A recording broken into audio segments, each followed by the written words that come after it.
में से कि प्रेज द लॉर्ड। आइए और एक डिवोशन के लिए आज प्रार्थना करते हैं।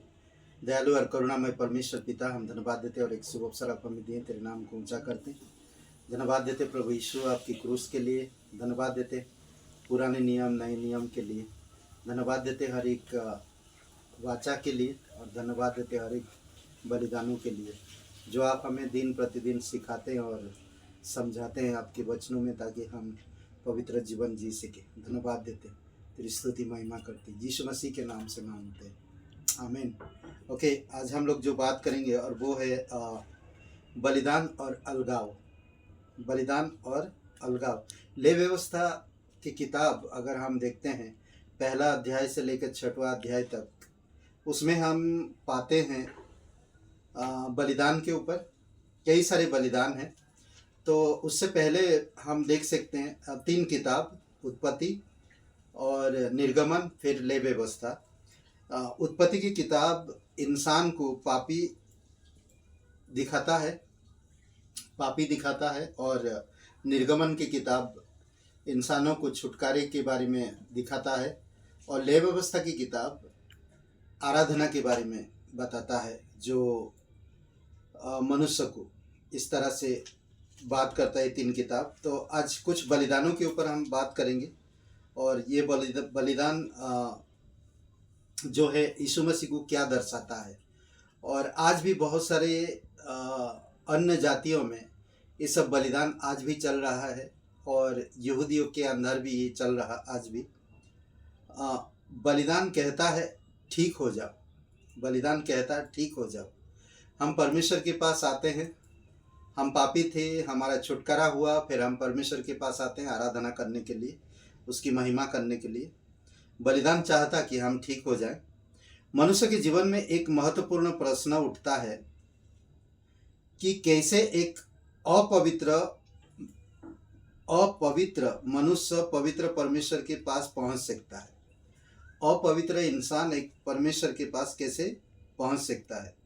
हम देखते हैं बाइबल में बहुत सारे जगह पे, रोमियो का 3:23 वहाँ पर कहता है कि पाप क्षमा किए जाना चाहिए, पाप क्षमा किया जाना चाहिए, परंतु इसे इतना दंड आवश्यक मिलना आवश्यक है, क्योंकि पाप की मजदूरी तो मृत्यु है। 6:23 में हम देखते कि पाप की मजदूरी मृत्यु है, तो उसकी क्षमा के कैसे होगा, तो ये जरूरी है। और रोमियो का 3:23 में देखते कि हर एक इंसान पापी है। इस पुस्तक के आरंभ में ही हम देखते हैं कि परमेश्वर अपने लोगों के लिए उपाय करता है ना। हम ये ले व्यवस्था को पढ़ते हैं तो परमेश्वर अपने लोगों के लिए कुछ उपाय करता है कि आराधना के द्वारा परमेश्वर तक पहुंच हो सके, उसकी महिमा के द्वारा, आराधना के द्वारा, स्तुति आराधना के द्वारा हम परमेश्वर तक पहुंच सके। यह पुस्तक छुटकारा पाए हुए इज़राइल को दिखाती है, जो परमेश्वर के लोग हैं, इज़राइल को दर्शाता है कि वो लोग छुटकारा पाया कि बलिदान के द्वारा परमेश्वर के पास तक पहुंच सकते हैं, और अलगाव के जीवन व्यतीत करने के द्वारा परमेश्वर के साथ चलना संभव हो सकता है।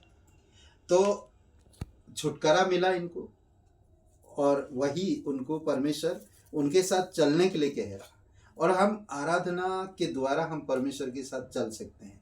ये बलिदान दर्शाता हमें ये संभव हो सकता है, इस तरह से बातें करता परमेश्वर। कुछ बातें हम देख सकते हैं कि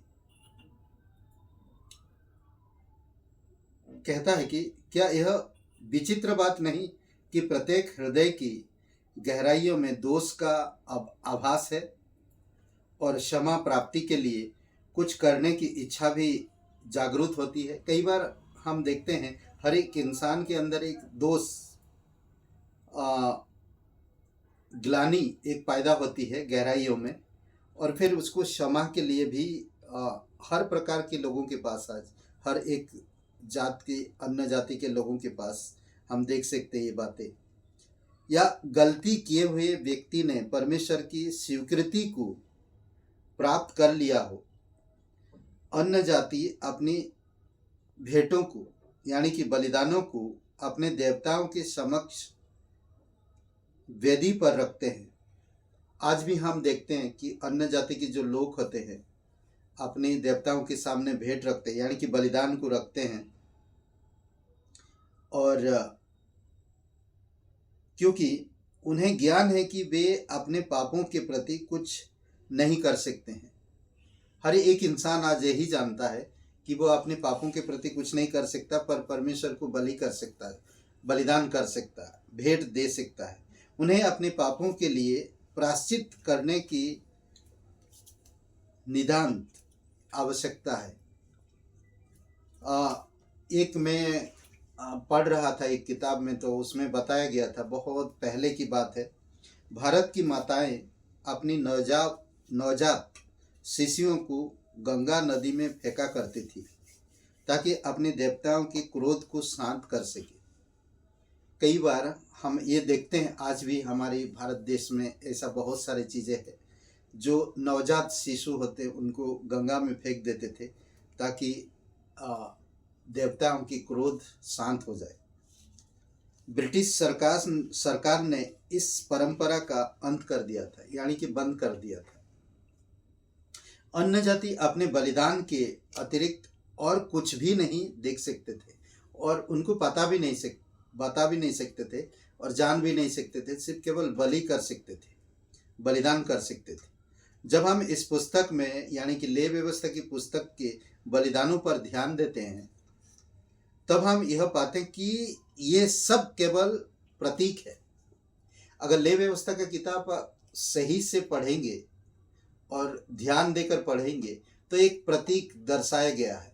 एक प्रतीक का मतलब एक पूर्वदर्शी अनुमान बताया गया। वे एक सिद्ध बलिदान की ओर इशारा करता है, एक सही और सिद्ध बलिदान की ओर इशारा करता है, जिसे पाप के निमित्त कलवरी के क्रूस पर चढ़ाया था। और यही चीज हम देखते क्रूस पर। और इस पुस्तक के समस्त बलिदान परमेश्वर का मेमना की ओर इशारा करता है, जो संसार के पापों को उठा ले जाता है।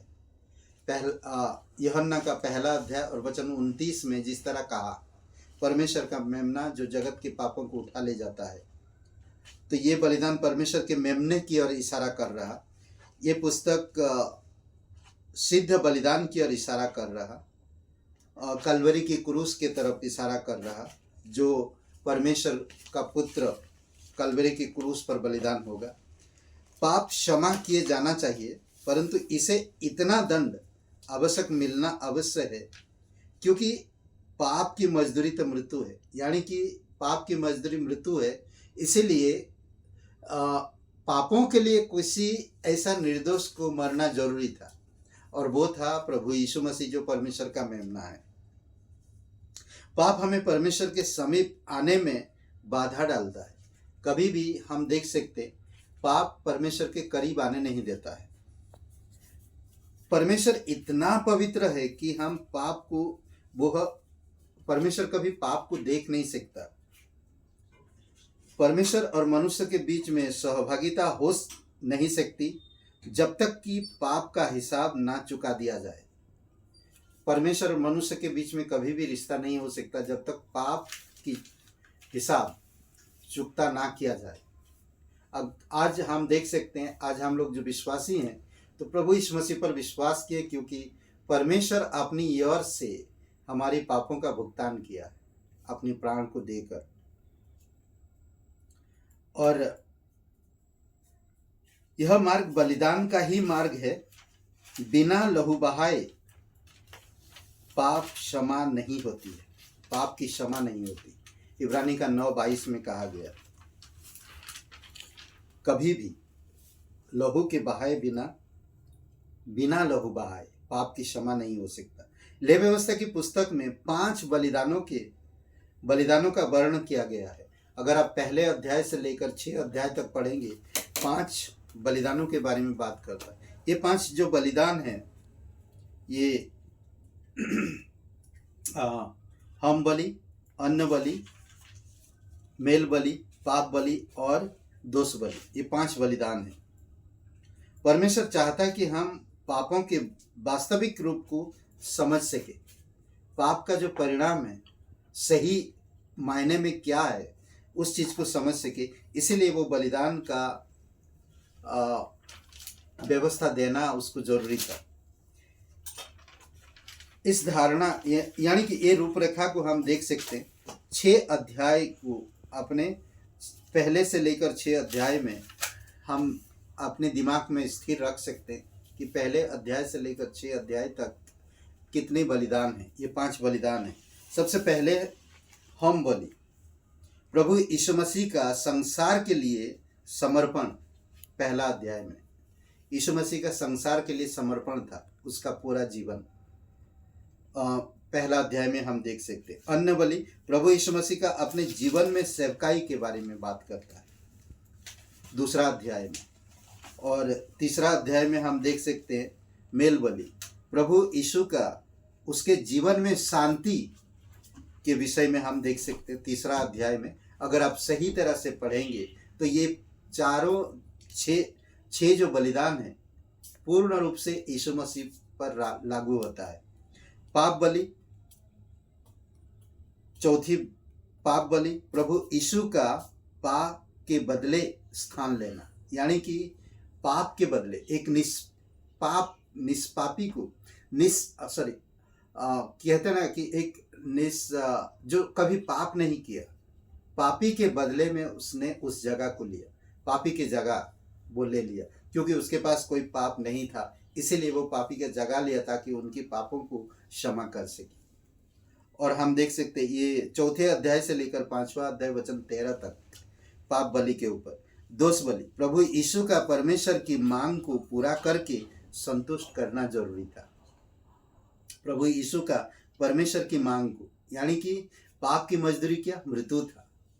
कोई तो ऐसा चाहिए था जो पाप के लिए मर सके, और वो स्वयं परमेश्वर का पुत्र प्रभु यीशु मसीह। और ये ले व्यवस्था 5 अध्याय 14 से लेकर 6वां अध्याय 7 तक।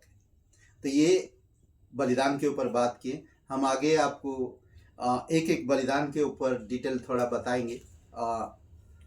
6 आप डिवोशन सुन सकते हैं, मैं इसी डिवोशन में बातें करूंगा बलिदान के ऊपर। अगली कल हम देखेंगे कि